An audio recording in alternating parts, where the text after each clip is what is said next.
We want to welcome you to this webinar. Thank you to all of you who have joined us. It's quite a crowd today. I think we ended up somewhere between 650 and 700 people registering for this webinar, and so we're excited to have this conversation. Just a reminder: this is the topic today is the power of learning science, improving your training outcomes, and just a couple of housekeeping things as we move forward.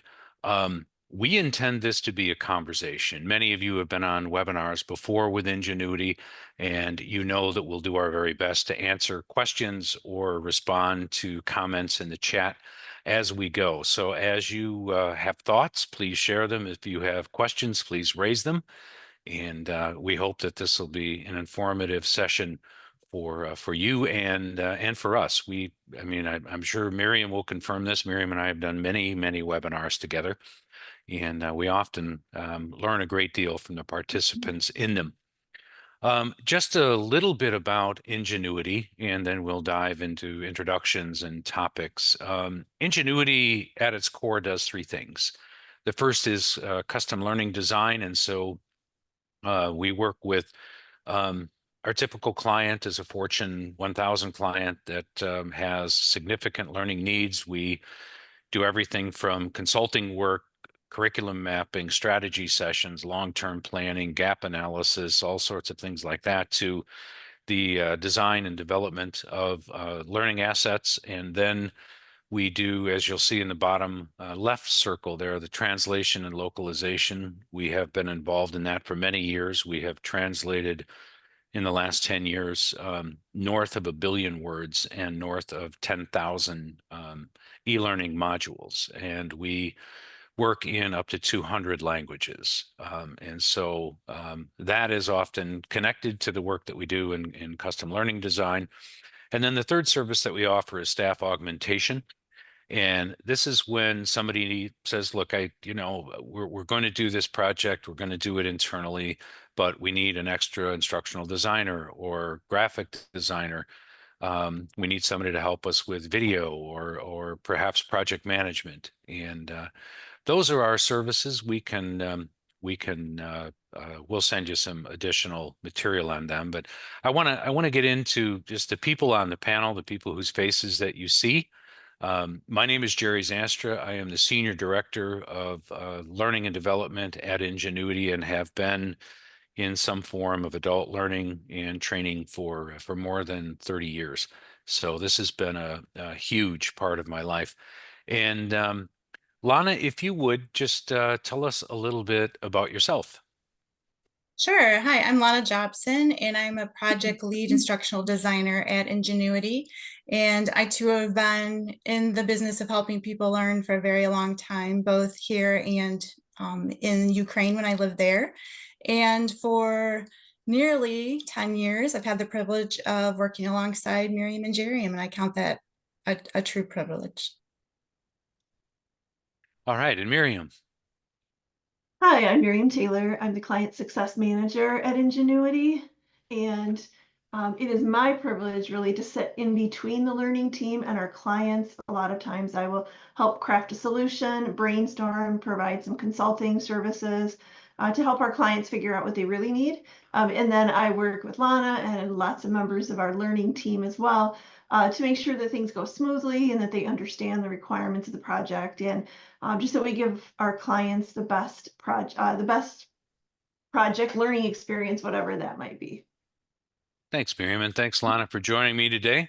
Angela, you have a question about slides afterwards. We will send you a recording of this, and I probably should have mentioned that in housekeeping, but we'll send you a recording of this within 24 hours. So in the next day, you'll have the complete slide deck. So let's dive into learning science. This is not necessarily an easy thing to define. It's a little bit nebulous because learning science is really made up of a large number of sciences. And so sometimes I think for clarity, we should have called it the sciences of learning because there are so many of them, and they are a bit of a kaleidoscope. And so we grab data and information and good insights and wisdom from a number of different places.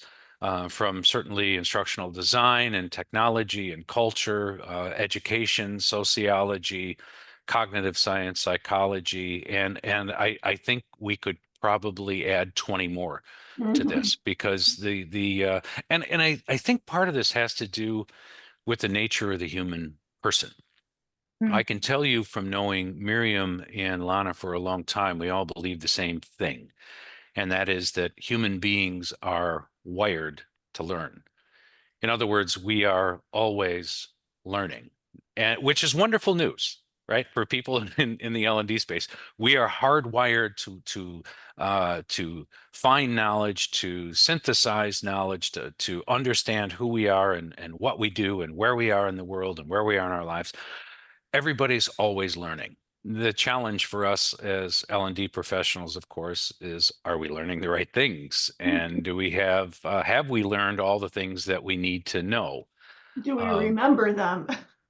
yeah, that's getting more of a challenge, I you know, know. the older we get, Miriam, right? You start forgetting certain things. But yeah, it's all this wonderful kaleidoscope, just this completely cool thing that is the human being.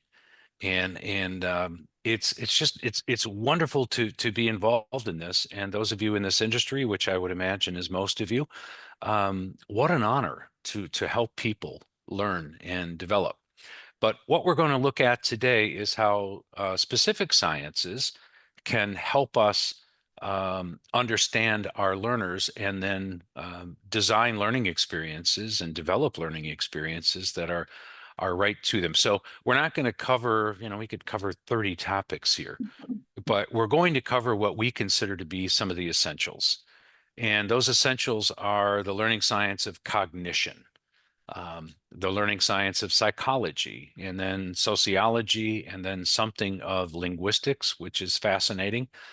Um, Behavioral science, we're going to talk about that. And then the final one will be consumer science, which often doesn't make the list.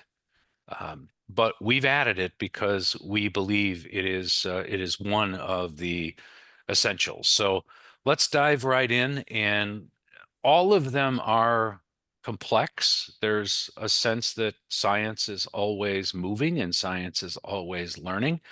Many of these sciences are fairly new. Some of them are less than 50 years old. Mhm. Most of them are less than 150 years old. Um, Cognition. I want to start with that. And Lana, I want to ask you to give just some definitions here around what do we mean when we talk about cognitive science? Yeah, well, you can see from the image on the slide that we're really talking about brain, and how we perceive and interact with the world around us. And this includes gaining knowledge, memory, how we apply what we know. Well, basically, you could throw all of the Bloom's taxonomy verbs in there, and it probably fits in cognition. So, how we make decisions and what we do based on those decisions.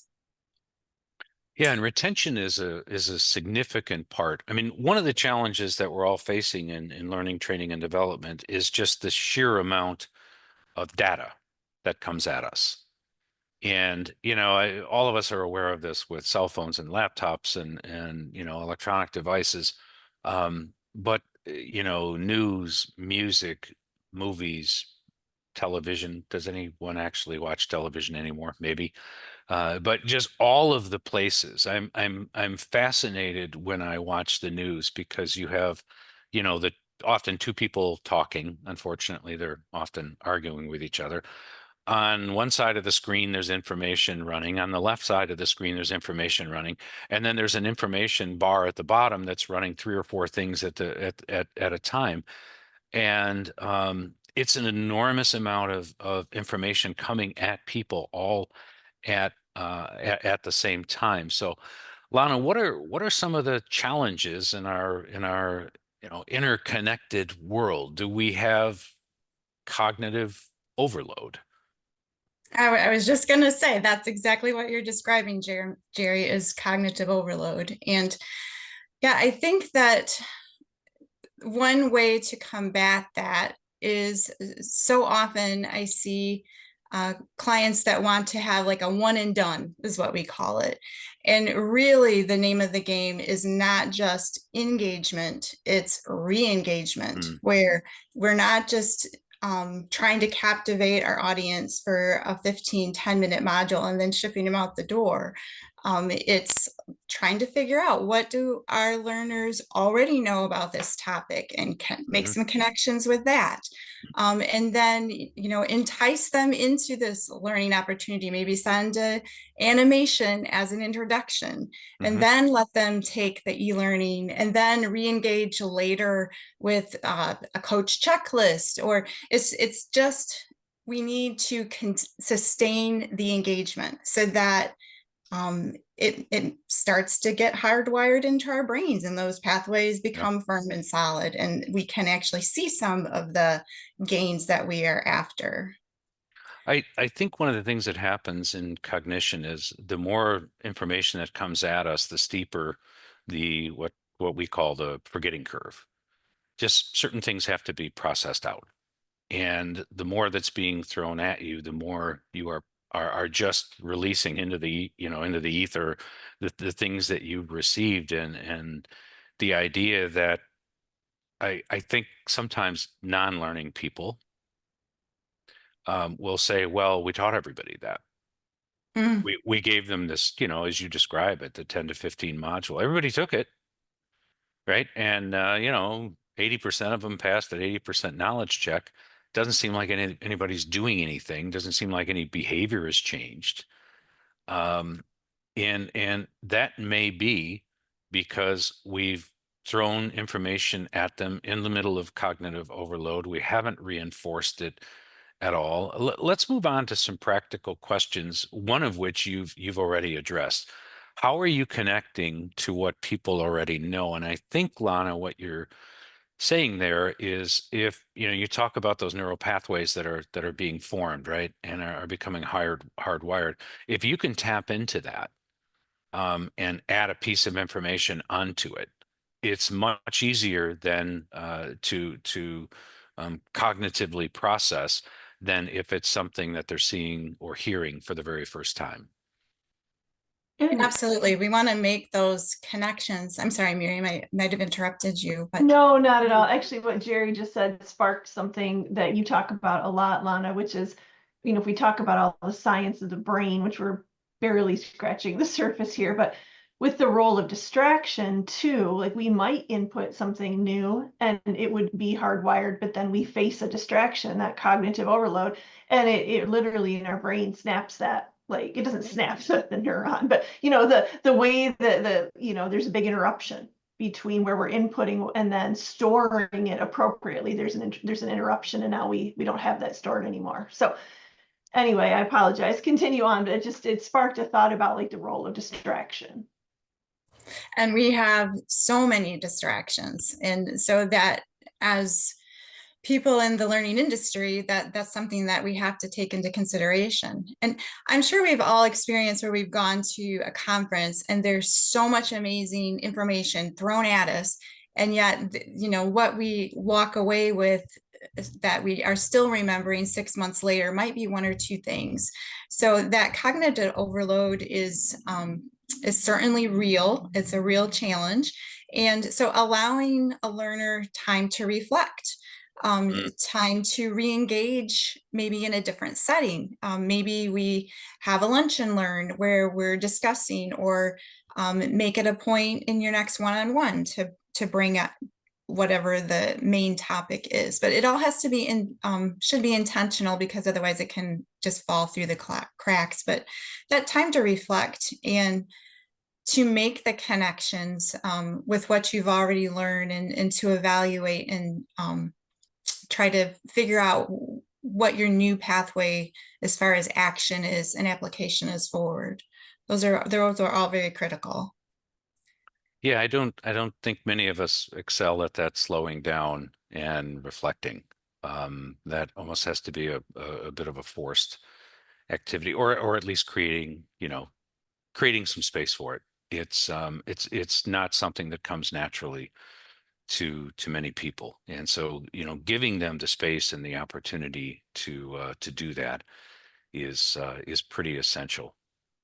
Well, thank you, Lana. And again, I just want to, for those of you who joined late, as you have comments, as you have insights or questions, you can post them into the Q&A box, or you can post them into the webinar chat. We'd love to hear from you. We're going to move on to the next science. This is the science of psychology. And the good news is I was a psychology major. The bad news is I've forgotten a lot of it because it was more than 30 years ago. For my forgetting curve is pretty substantial. But psychology is really it's a scientific approach to the study of the mind, right? And I think we might even have some different definitions of what we mean when we say the mind, but the connection between mind and behavior. Conscious things that are going on and unconscious things that are going on. And then we add in our thoughts. What is actually our thought process? And how do thoughts connect to feelings? And how do thoughts and feelings connect to motivation? And so it's looking at how these things all mix together in this wonderful little bit mystic thing of psychology. And how do we perceive things? Different people perceive things differently. At Ingenuity, we do an enormous amount of translation work, which means we also do an enormous amount of localization work. Translation is simply a bit of a linguistic thing, but the localization, recognizing that different cultures and different people, different nations, different backgrounds are going to perceive things a little bit differently. There's an enormous amount to consider there. Even if you're in and you primarily work in one nation, maybe all of your learners are in the United States, but you are dealing with very, very different cultures and still in many cases different languages. And then psychology sort of ties into cognition, right? You could say that cognition is at least perhaps a twin um, of psychology, and these cognition and psychology are related in really interesting ways. Let's move on to some of the practical questions. So, what is your learner's motivation to engage? What's psychologically moving them to learn? And here again, different cultures might have different answers to that. More individualistic cultures might have a psychological profile of individualism. I'm in this for myself. Other cultures might have more of a collective thought. How does this benefit us together? And it's important to think about what motivates them. Why should they do this? And what is the benefit to them? This is a hard one, and I'll pause here and ask Lana and Miriam to jump in. But what's the emotional component? I don't know that we think about that often. Often we think about learning as knowledge transfer, data from one group of people to a different group of people. Are we connecting to their emotions? Are we connecting to how they feel? We don't want to manipulate people, but we certainly want to get their attention, and we want to connect to that emotional side. Miriam, I'll start with you. Why is this? And I'm just throwing you a question out of left field. Why is connecting to the emotions of a learner particularly challenging? And Lana, I'm going to ask you the same question, so you get a little time to think about it. Well, I mean, emotion speaks to motivation, right? So if we're capturing the emotion and not just the mind, then we're hopefully motivating learners at more than one level. And I just think about, for example, any standard compliance training is typically viewed as, less than exciting, something we all have to go through and rolled out every year. And, you know, there's really, aside from the motivation of if I don't do this, I'm going to get my hand slapped or something else. Right. There's very real motivation to do this. But what if, and we've done this numerous times, what if we wrap a story around it? Right. We explain the why behind, because we want our employees to be safe. Or as a company, we care about you enough that we want you to be safe, or we want to make a good product that's free from defect or something like that. We've wrapped in a story now and pulled in emotion that is more motivating perhaps than just finishing that, you know, compliance training that we need to do. Yeah, just a quick story on that. One of my favorite stories. A very large company was trying to get their people to avoid and stay out of phishing, you know, in internet security. And they would give the training, and everybody took it, and most people passed it. And then they would run tests to see how often people fell for it, and nothing changed, nothing moved. The only thing that moved it, they restructured their training, and what they included was a number of stories based on people who had clicked on the wrong thing, and colleagues, their own colleagues, personal stories about that. Not only did the interest level and the enjoyability of the learning module go up substantially, but people then they ran the post test to see how many people would fall for it, and it plummeted because suddenly they could put themselves into that story and they could answer the question, why? Why does this matter, right? The motivation, Miriam, that you're talking about, and I think every single time we can include that, that tapping into that motivation. Lana, thoughts on that? Yeah, it takes me to when I've been involved with consulting, helping organizations, you know, map out what their learning program should look like. And one of the first things that I do is ask them to rehearse their vision and values. And because what we've learned is that most people have probably migrated to that organization because at some level they also value the things that the organization does. And if all of your learning experiences are living out those vision and values, that's where your people can become passionate. You know, some of those stronger emotions, if we can link the learning experience to something that they really value, then it's going to become more enjoyable and it's going to provide that why as Yeah. well. So it's all kind of a big package. Yeah, Michelle, appreciate the comment that, you know, what's in it for me? And interestingly, Michelle, we don't always see that because we work in some cultures where the first approach isn't what's in it for me. They're more, you know, more socially minded. But understanding that is a pretty important thing. And Kathy, I like yours. What can I do with that? That is a great motivator. And I think if you can combine the why up front, and then you give a great learning experience, and then at some point you lay out the, okay, why, what can I do with that? Can I work smarter? Can I, you know, be more effective or efficient in what I do? Does this give me the opportunity to potentially look at another role?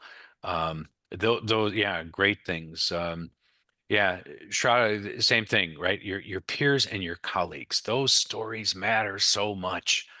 Um, in it, we've done some kind of fun things with AI and creating animations where we'll take the potentially the CEO or some other person in a pretty significant role, and we have them we have them say the why. This is why this matters to us together. And wow, when we do that, and we use AI for their voices, and we can have them speak all sorts of different languages, which is really fun. But when they do that, what's in it for me? Well, this is what's in it for you. This is what's in it for us, and back to, and this is what you can do with it at the end. either the mistakes you can avoid or the benefits you can bring to yourself. Yeah. Um, very good. Well, a close topic. Psychology is primarily looking at a single individual. And again, all these motivations and emotions and what makes us, do the things and behave the way that we behave. But you can't just look at single individuals. You have to look at how individuals interact with one another, which naturally leads us to the topic of sociology. And so, Miriam, I'm going to ask you if you would to dive into that. Sure. Yeah, I think that sociology, we tend to, you can see some of the definitions on the screen. We tend to think of it as we should. It's understanding those more complex social factors in your culture and how you interact with people in your group, in other groups. And when we say group, that can be everything from your neighborhood or even smaller, your family, all the way to, communities. They can be sort of national in nature, or it can be a cultural group. So it's a wide range. It can also be obviously like organizationally within your organization. So there's a lot to consider. But I think what's interesting to me about sociology and something we don't often think about is when we have individuals in our organization, they come to us with sort of these preformed kind of sociological feelings about learning. And some of that can be related to the country or the cultural group they're in. Some of it might be more based on like closer connections, family, or their primary or secondary university experiences. But Or bad experience, right? You come from and this is where we get into learning culture a little bit, but you right. come from a really bad learning culture. It takes a long time to get somebody to understand what a good learning culture is. Yeah, I this was brought home to me a lot. So it's been about 20 years ago, but I was doing some training in Czech Republic, so former Soviet Republic. And I had been warned ahead of time, but I was doing training in person. But just I'm very much interactive. I feed off what the audience is doing, and this was early 2000s. But I started to think about the sociological like situation there, and all of those participants had been in high school and university, still under sort of that kind of communist, very command and control way of teaching, and that's the way they had grown up. So I didn't get any feedback because, again, even though we were past that, that was the sociological sort of context of their learning. And that's always been a great sort of reminder to me. So I ended up doing the old classic teacher think, pair, share, right? Because if you can get people to talk to each other first, then they're more willing to share with others. Again, kind of a sociological tool there. I'll talk to one person. I might not want to talk to a whole group, but yeah, And there's you're just sure it wasn't you, right? It wasn't I you know that it was very well causing could them. have been, Couldn't have been the very well could topic. have Okay, I'm sure you been. did an Yeah. excellent job. Yeah, but I too, I've lectured in different places in the world too, and you think, did everybody take a sleeping pill? But it very often is we were taught to sit here and absorb, right? And Mhm. the interaction thing is really weird and uncomfortable for us. Um, yeah, Well, and it also, I think we tend to think of this as more like sort of external cultural, but it's also very much the learning culture in your organization. And, yeah, we've worked in particular a while ago with an organization that did really value learning. I mean, they truly did. But as we dug into things more and understood more of the culture of learning there, we started to understand there were these other factors, such as you work 55 to 60 hours. That is the expectation. So, yes, we value learning, but you're going to have to do that on top of your 55 to 60 hours a week, which right. begs the question if they really value learning. We can set that aside. But there are these other factors within organizations that speak to the culture there and can really undermine your learning or can really propel it forward if you have the right culture. Yeah, Bruce, I really I like Bruce's comment because it sort of ties into the cultural thing. The what's in it for me needs to be more than a list of learning objectives Oh, using for Bloom's sure. taxonomy. Excellent point. I mean, do you need learning objectives using Bloom's taxonomy? Yes, you do. Is that what does that motivate people either as individuals, or does it create, sociologically, the kind of culture, the learning culture that you want to create? Almost undoubtedly, no. Right. Probably not. And all three of us have seen wonderful learning cultures where where the people in leadership positions understand some aspect of learning, they see its value, they're willing to participate in it. And there are other learning cultures in which learning is seen as a zero-sum game. I mean, you have to do it. If they didn't have to do it, they wouldn't do it.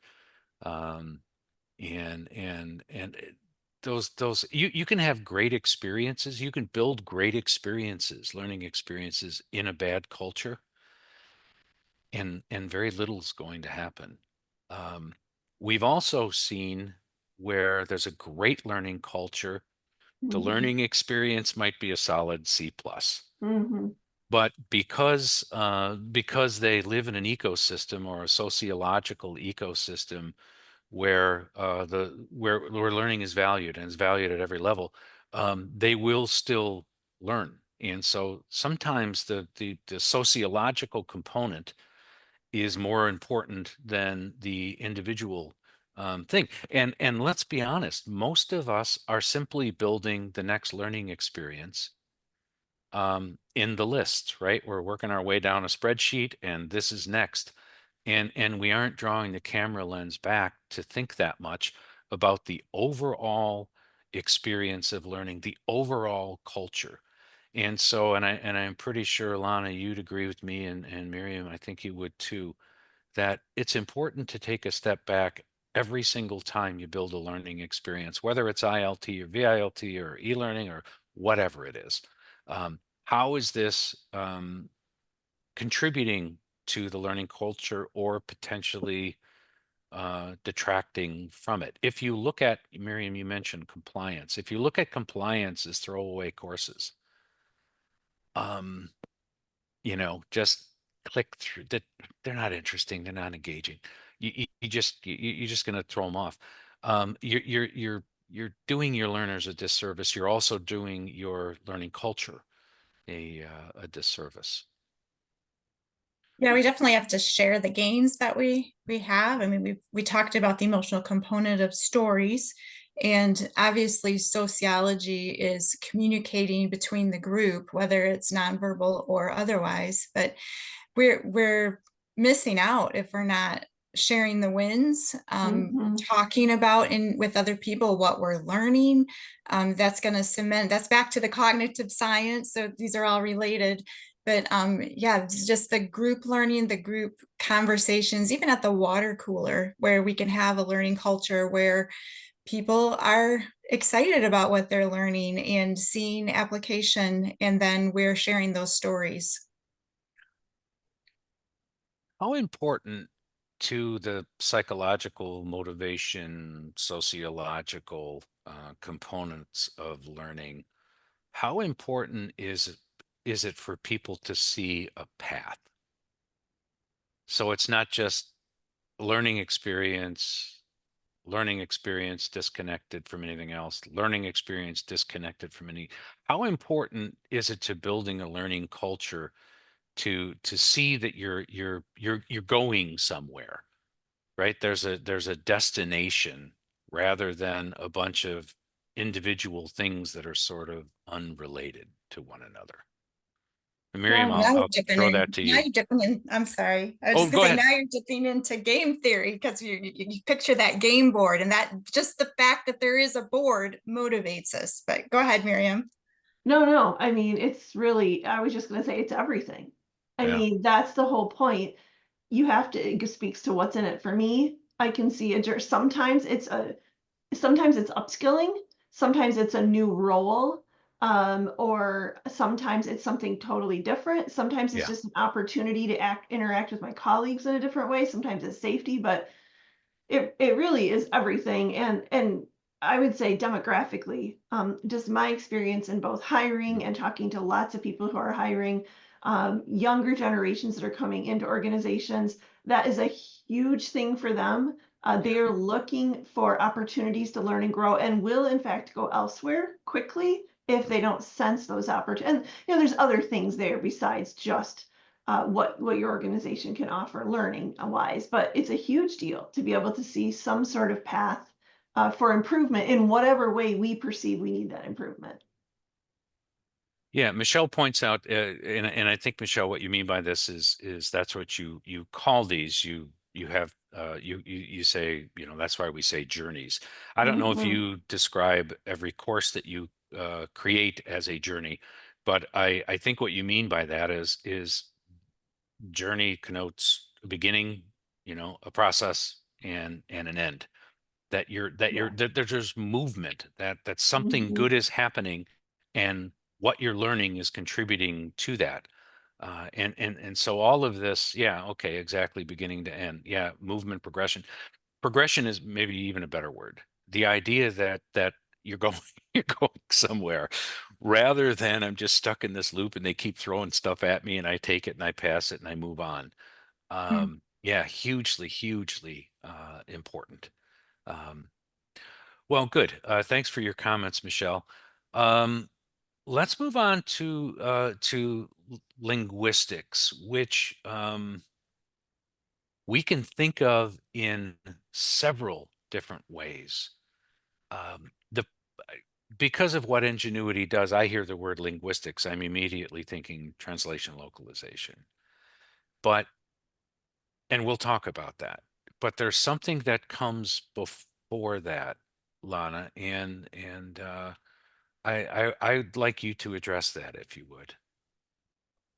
So you think of translation, I think first of communication with linguistics, because it's our ability to communicate with others through language. I mean, language is the key to linguistics, but it's more than just the communication. It's also, we use words to think. So it's part of our thinking process. And the words that we have at our disposal actually kind of prescribes the way or how much or how deep we're able to think. I mean, we all know that the larger vocabulary you have, the better you are to express yourself and even to think.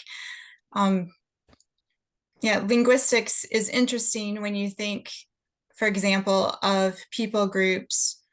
Well, the standard example is people groups who live farther north are probably going to have more vocabulary words about sleet and snow and ice and all those lovely things than somebody that lives, a people group that lives closer to the equator. So linguistics is very important with how we communicate, but also how we think. Yeah. Yeah. And for people who are bilingual, and I know that you are, English is your first language, but you're also fluent in Russian. And as you mentioned, you lived in Ukraine for what, 7 or 8 years, quite a while. Yeah. Yeah. But if you talk to people who are raised in bilingual households, they will at some point in time think in one language or the other. So they think in one language, they have to sort of do the internal translation process to communicate in their non-primary language. But your thought process occurs in a particular language. So I mean, theoretically, this is wonderfully interesting. But how does this impact us? What are some of the practical questions and things to consider, Lana, for linguistics?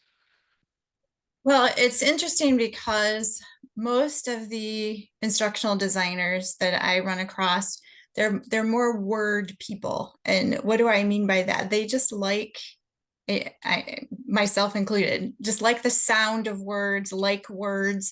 And so we're really tempted when there's a 3-syllable word that means the same thing as a 1-syllable word. Well, which one are we? The 3-syllable word is just like shining and wonderful. And that's not what we should be doing. We need to use clear, simple language Yeah. that if you can get it done in fewer words and effectively communicate, then that's what you need to try to do and not be enamored with a lot of words. Yeah. And it's interesting because sometimes when we start through with a client or a company, they may not even have a standardized terminology for their processes or their tools or their equipment. And so one of the first things we have to do is just make sure that everybody knows what we're talking about, even internally. Creating a glossary, making sure that, okay, this is before we create this learning experience, we are going to decide this is the term we're going to call it. Right. So just having some clear language that is simple and very direct and standard is incredibly helpful. Yeah, some of the comments and questions here are really good. First of all, Blaze asking, do you find that there's a baseline level for linguistics of a course, such as is it an 8th grade reading level, or what's typically the baseline that's understood by most people? That varies greatly. I mean, some of our clients are manufacturers, the people who are taking the learning experiences, finished high school. That's it, right? And they might be operating at a 5th grade reading level. We do a lot of other work in life sciences where, many of the learners, almost all the learners have a bachelor's degree and a good percentage of them have a master's degree. So getting that definition, um, because you don't want to be the person who can read at a 12th grade level who's reading a 5th grade level thing, and you don't want to be the person at the 5th grade level that is reading the 12th grade level and you can't really follow it. And Angel, you bring up something that made me smile when I read it. 3-syllable words are shiny, and I find myself remembering to simplify, especially when you're around a lot of corporate speak. Corporate speak is a challenge, especially in compliance. And then if you throw in your legal department and maybe your IT department, I don't know which one's worse. Maybe legal, but all of a sudden you've got language that is technically correct, but it's going to miss the mark. No one Yeah. that's going to take this course is going to have any idea what you're talking about. Did you get it precise and exact? You sure did. Did it connect with anybody? Nope, it really didn't. And so I think the level thing matters, but then David, to your point, communication needs to be clear, concise, and complete, right? Wonderful, the 3 C's. And so no matter what reading level people have, we still need to be clear. We still need to be concise, and we still need to be um, complete. Stephanie, you're talking about Chat GPT to dumb down, maybe also dumb up.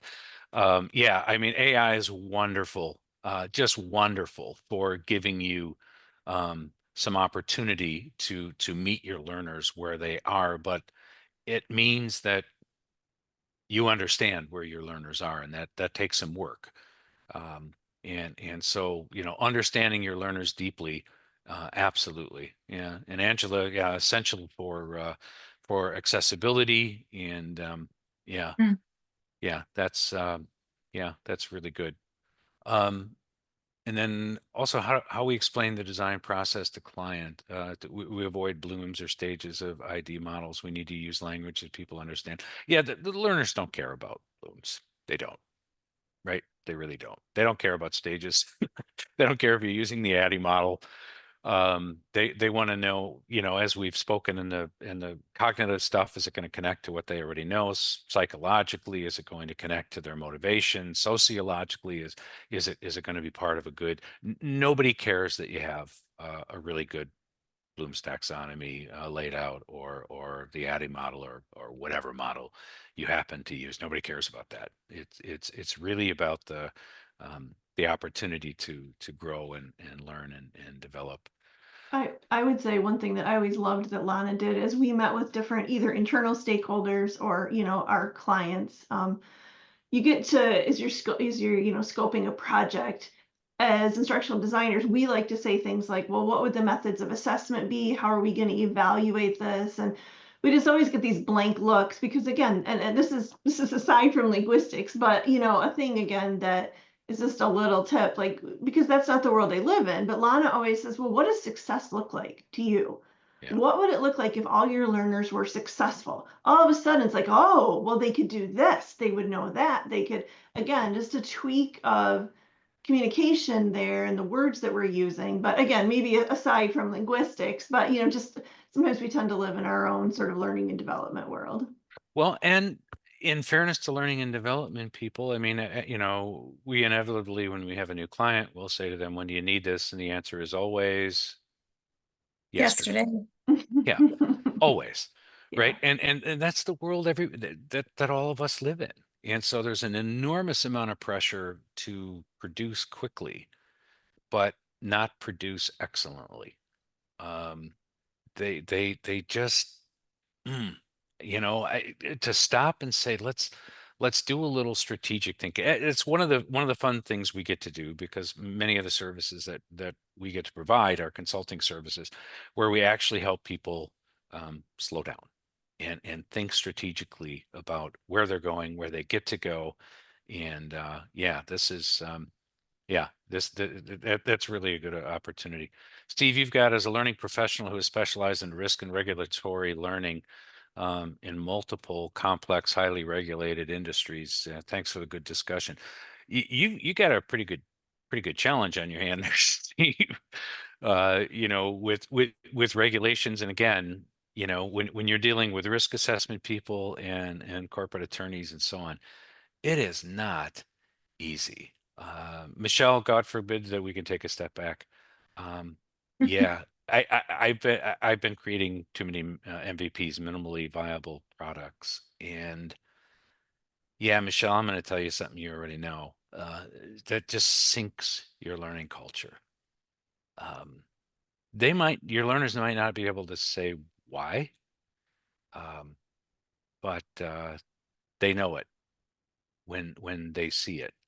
Our last webinar, we had Brandon Carson from one of the leaders, learning leaders of Starbucks, who was fantastic. But I think he said something that many people reacted to. I reacted to. He said, we have to stop being order takers. Stop being order takers. And realize that not only are we fighting for a seat at the table, he said, we have to make the point that we in learning, training, and development are the table.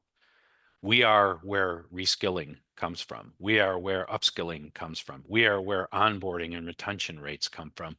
And he said, I mean, Brandon was pretty forceful in his point, but I loved it. Like, don't be order takers. If you accept the order taking role, well, then don't be surprised when people treat you like order takers. But he was encouraging all of us to be the leaders that we are, and lead the way that we know how to lead and should be leading. Let me look at just a couple of these. Thanks, Michelle. Preach. Have a side story about that one. Yeah, challenges are where the excitement is, and yeah, Steve, that's correct. Kathy, try to remember that there are objectives for me as the instructional designers, and then a set of outcomes we want to convey. They aren't the same thing. Absolutely, for sure. Right? There's sort of the internal thing. But as we discussed, you don't want to present it to learners. That's just stuff they don't care. They don't care about. At the end of, and we've all seen this. At the end of this lesson, you will be able to.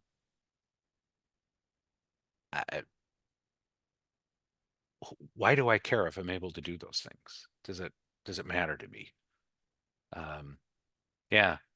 Jay, who owns the knowledge aspect of learning and owns the adoption of the knowledge. And so, sales process training, L&D designs, executes, and delivers, and proves the audience completed the training, but after 90 days, we see there's a significant drop in the application of the learned skill.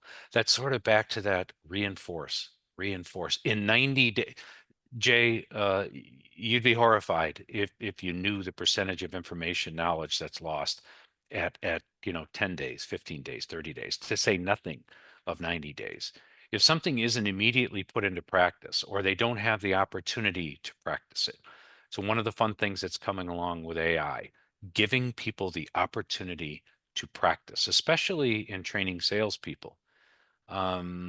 We are working on some AI stuff where people can practice hard conversations, like why, HR leadership, why are you habitually late? You have somebody that has a bad attitude, or in sales training, you've taught them 5 things they may or may not remember, but with AI, you can actually let them practice and acquire the skill and learn some muscle memory. Um, all right, well, let's move on. This is fascinating, and thanks for all of your comments. Let's talk about behavioral science. And Miriam, I'm going to ask you to lead this one, if you would. Yeah, and I know we're gonna run a little short on time, and I really want to make sure we have time to discuss consumer science, because I think that's something that, as you mentioned, often gets totally off the, left off the list. So just briefly, I think behavioral science as a learning science is something we all recognize and understand more readily. I mean, a huge part of what we do is often try to change behavior, especially if we're involved in skills-based jobs or organizations. So I mean, that is, and of course, there's whole degrees built around behavioral studies and behavioral psychology and all of that. So I think this is something that we do understand, perhaps as a community more readily, more Mm, understandably. But I just think that what I see a lot of is more, if we go ahead to the practical questions to ask, I think that what we don't do sometimes is we either don't define the actual skills and competencies we're looking for. We just have this vague idea, which is not fair to them, when we're evaluating or trying to upskill. Or we don't take into account the other things, right? Like so many studies, articles, books written about, if you ask a manager why an employee isn't doing what they're supposed to be, they'll say they don't want to. Well, that's absolutely false and been backed by so much data, right? That says no, the typical answers are they don't know why they're supposed to do it, or they don't know how, or they don't know, like they don't have the exact skills to do it yet. And so looking at the second question here, we know how to design learning experiences that can modify behavior, but are we taking into account the other learning sciences, the emotional, the environmental, the other social factors that may be preventing that behavior change that we really want? So, and we can move on. That's yep. something that really just resonates with me, is making sure we consider all the other learning sciences when we come to behavior science. Yeah. Yeah. Excellent point. You asked how to create something in AI to practice. You'll get a recording of this tomorrow, and that'll come from my email address. You could just email me, and I'll connect you. We can talk about that. On the next one is consumer science, and this is my section. Again, this is the one that often isn't Right. included Mhm. because we just don't think of our consumer science. It started out like home ec, right? Some of you took in high school, and it's branched into marketing, but it's really looking at why people make the choices that they make. And all the choices that we make, when we make a choice, we often can't make a different choice. Once you commit to one choice, you aren't able to choose option B because of scarcity. And the scarcity here isn't necessarily monetary. The scarcity is time. Um, and so you're trying to get the attention. If anybody here is in marketing, you know that the gold standard is getting people's attention, getting them thinking, getting them talking, getting them anticipating, getting them to seek out the product that you are building. And we've done an entire webinar on marketing, and if you email me, I'm happy to send you a link to it. You can find it on our website. But the idea that you have to think, how am of all the things that are vying for the attention of the learner, why should they pay attention to this? And again, we're kind of back to psychology and cognition, and all of this wonderful stuff about why am I going to, even the expressions, why am I going to pay attention? I'm literally going to pay something. And that's what consumer science is looking at. So how many of you spend time thinking about marketing, how people are going to be perceiving your learning? If you have a really good learning culture, people seek it out. They will pull it rather than you constantly having to push it. They will pull it from you. Um, Yeah, Melissa, let me address this a minute. I like to ask myself, what behavior change or action do I want the learners to take after the training? That's the big thing, right? Where does the needle get moved, and how does that change? And then celebrate those things, right? As people are actually, it's this is a little bit of consumer science too, but actually you're reinforcing. So you've told them this good behavior, you've told them why. You've told them why it's good for them, and then find a way to celebrate that. Find a way to. I have a friend who's a CEO of a very, very large company. They have a wonderful recognition program, and he talks about finding those bright lights and showing everybody, finding those wonderful examples of people who have gone through the training and and they've moved the needle for themselves and for the organization, and some wonderful things have resulted. Yeah, Melissa, people don't want info dump. Nobody wants that. Um, they just don't.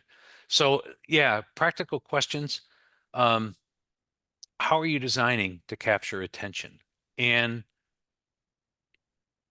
one of the animations are wonderful ways, stories are wonderful ways, peer stories are wonderful ways. Again, if you tell me facts, if you tell me some story about somebody, might move me. If you tell me a story about somebody I know or somebody who's my peer, chances are I'm going to lean into that, and I'm going to pay deep and careful attention to that. And so, yeah, is there a reason a learner would choose learning over their other responsibilities? Most of the time, honestly, probably not. Right? I mean, if your learners were to answer it honestly, I mean, there are some people that again, we're all wired to learn, but there are some people that have a natural curiosity. They're going to study stuff. It's not going to. I mean, I've gone through several degrees, some of which were just of interest to me. I didn't. At one point, I told my wife I wanted to go to law school. She said, "Do you want to be a lawyer?" I said, "Absolutely not, but I sure would like to understand law better." And then she recommended a library card, and she was probably right. But that sort of thing where you have some people that are naturally curious. For the rest of them, you have to create that curiosity. And how do you do that? So yeah, Jay, let's a high performing, high skilled rep train the team. People that have been down that path, people who are further along, people that can show you, if you go, it will, these are the things that can happen to you. Angela, that's how you feel about business acumen. You want to know what you need to know to get through, and you don't want a business degree. Look, Angela, I taught in an MBA program. I taught global economics, and you need to just learn what I'm telling you, and just no, that's not true at all. Yeah. So, well, good. Yeah. Steve, yep, here's some LinkedIn stuff. And we want to leave just a couple of minutes open for any questions. We have another webinar coming up in about 8 weeks. It's a challenge for many of us. How do you get the most out of your SMEs? I was thinking this morning of a good analogy for SMEs. You love them and you hate them, right? You absolutely need them and they drive you crazy because they're late or they can't put it in terms you understand or your learners will understand. We're going to walk through how to get the most out of your SMEs, and if you want to do that, we'll send you some opportunities, or you can scan the QR code there, and yeah, it'll be a good conversation. So, any final questions? And just put them in chat. If not, um, we thank you for your time. Your time is a gift to us, and we really appreciate the opportunity to engage with you and to think with you. And we look forward to more conversations. If you have ideas you want to discuss or projects where you need translation work or some fractional people or you need some things designed, we would absolutely be honored to have the opportunity to have a conversation with you, and you'll have my email shortly. So thank you, and we wish all of you a great rest of the day.